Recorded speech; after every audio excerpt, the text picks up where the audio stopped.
Hello friends, hope you all are well and safe at home. I again welcome you for this lecture on the topic how to study a compulsory English text. As you know, for this compulsory English paper, we have one edited text about which we talked in the last lecture. As you know, it is an edited text entitled Literary Pinnacles, an anthology of prose and poetry. So when we study prose lessons or poems,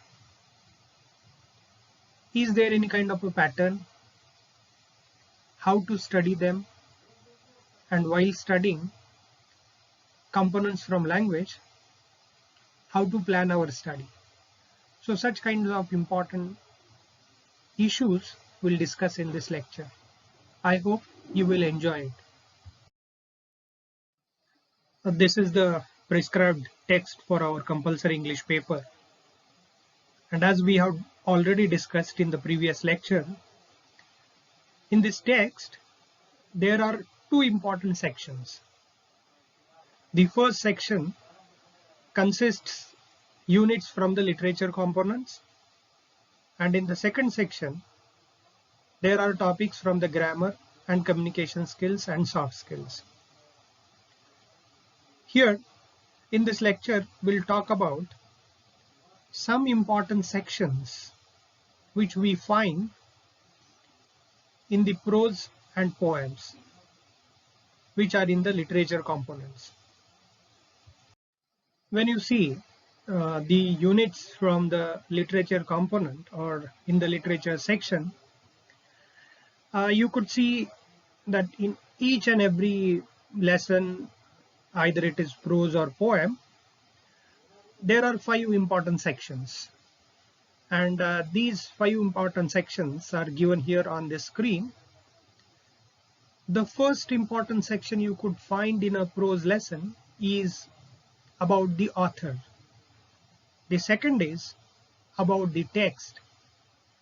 Third is the actual lesson or poem.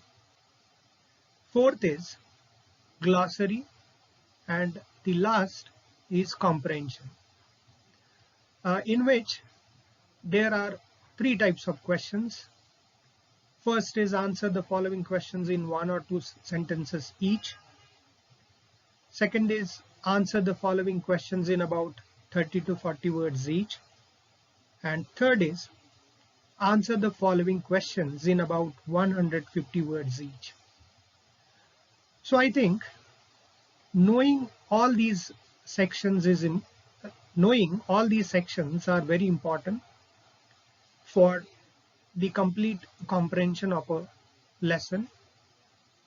You know that when we know something about the author, we know something about the text, and when we read the actual prose or poem, it helps us to understand it better. And you know that from the examination point of view, it helps us immensely. So while studying all these prose and poems, you should not forget all these important components, all these important sections. They have their specific purpose. They have important role in the analysis of a literary text or in the analysis of a lesson. So I feel you should not only focus on the actual prose or poem, but you should also look for all the important 5 sections which are either given beginning of the lesson or at the end of the lesson. So your lesson, the study of the lesson, starts from the study about the author, and it ends with the study of the comprehension questions. So only reading or knowing the actual prose or poem is not enough. You should also go for all the important sections, and which are also important from the examination point of view, and which could also help you for getting the inner meaning of a lesson. Let's talk about all these sections in detail. The first section, as you know, is about the author. In this brief section, we have provided the biographical details of the author or poet. All such kinds of biographical details could help us to understand the personal life of the poet, personal life of the author, and how it is linked to his or her creation. You know, if you know some important biographical details of the poet or the author, we could understand the hidden intention or purpose of the text. So it is better to know all such kinds of details from the lives of the poet or the author. This section also provides us information about some other major works by the author or the poet, important themes, his or her style of writing, and some significant achievements by the author. So, knowing all such kinds of biographical details about the author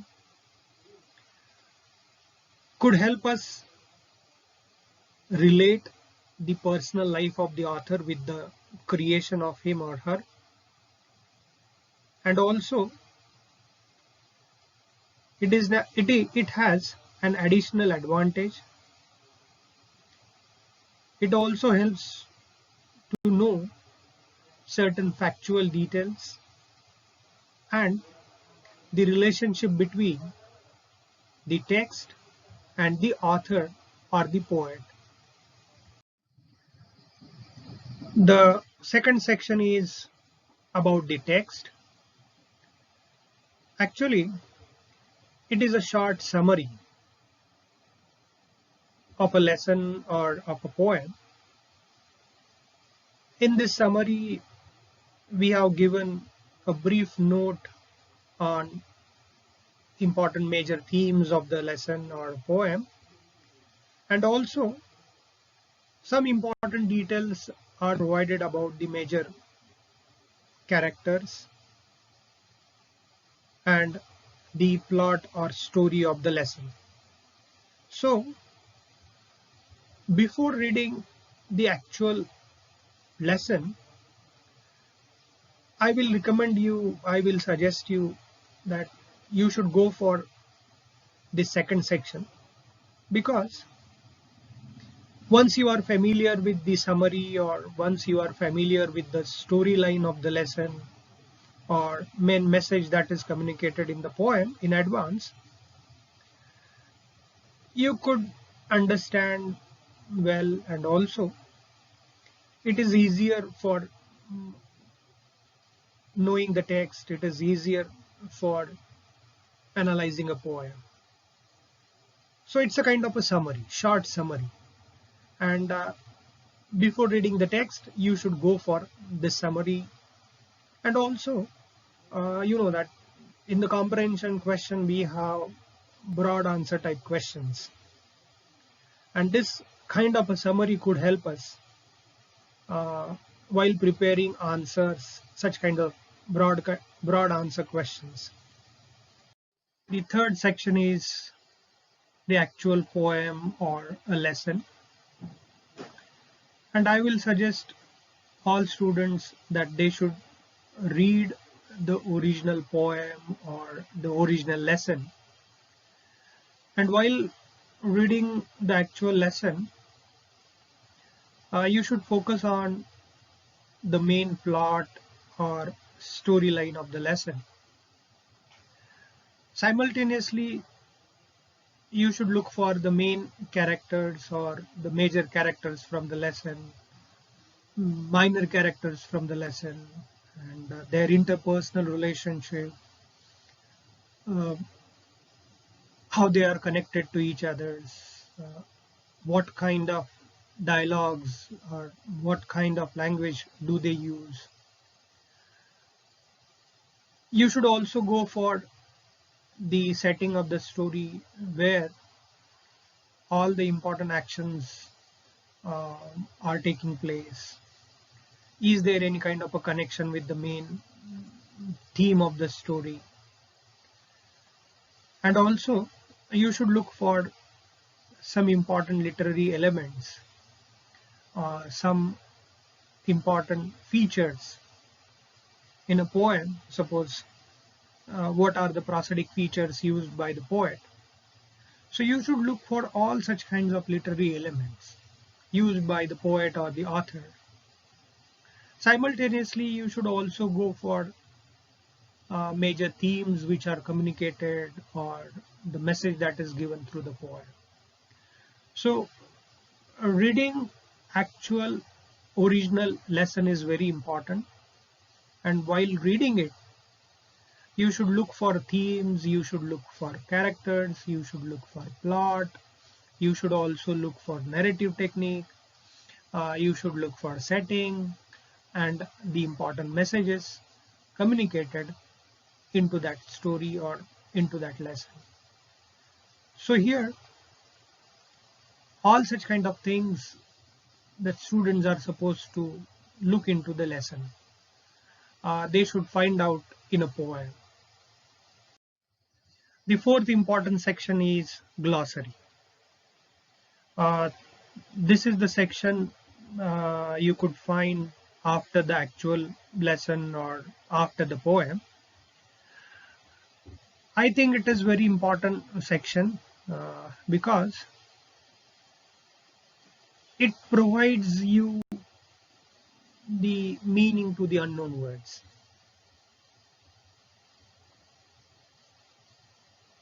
While reading the lesson, you should look for such kinds of unknown words which you come across in the actual lesson or in a poem.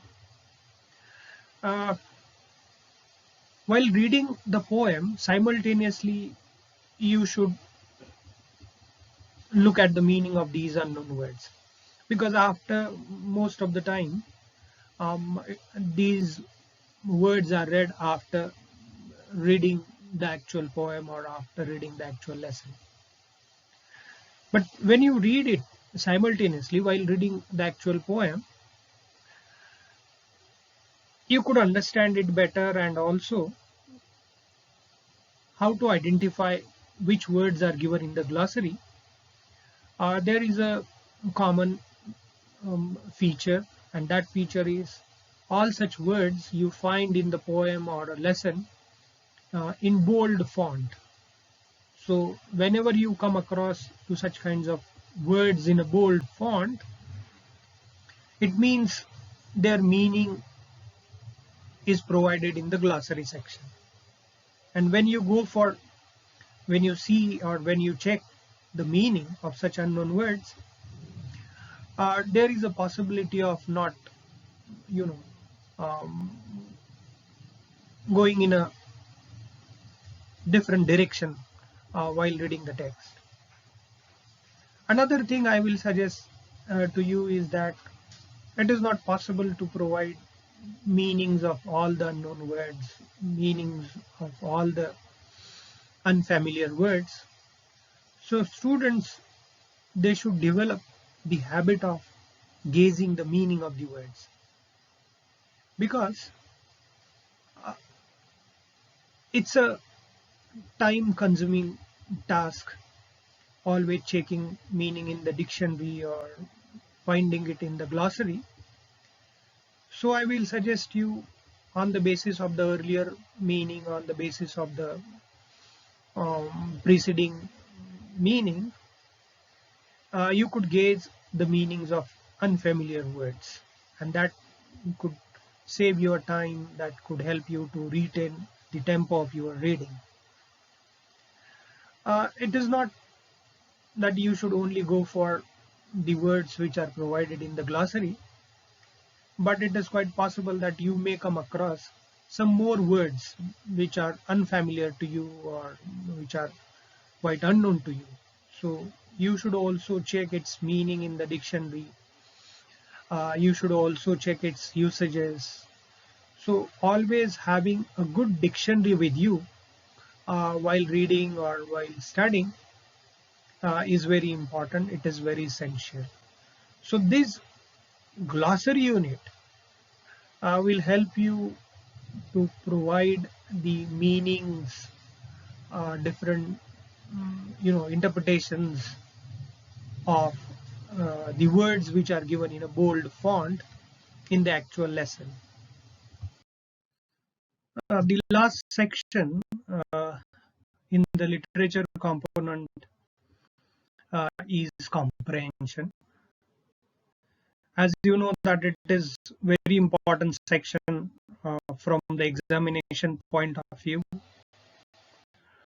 Simultaneously, once you are able to find out answers to these questions, or once you are able to answer